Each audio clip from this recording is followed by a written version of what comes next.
Hello පුංචි පුතේ මේ මර්දන් සෝලේ වෙල මේ ලයිලන් මාමලාගේ වත්ත මේ අපේ ගෝයන්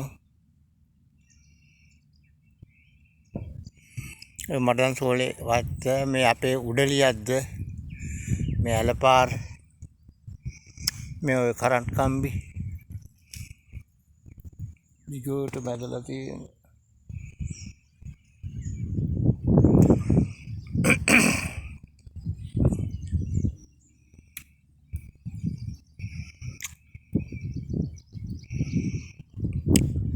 මේ අපේ අර තල්ගස් ටික මේ රුවන් අයියලාගේ වෙල්ල ඔය ඇලපාර තමයි තියෙන්නේ.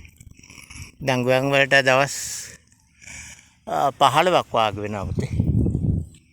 හොඳේ. දැන් 15ක් විතර වාගේ.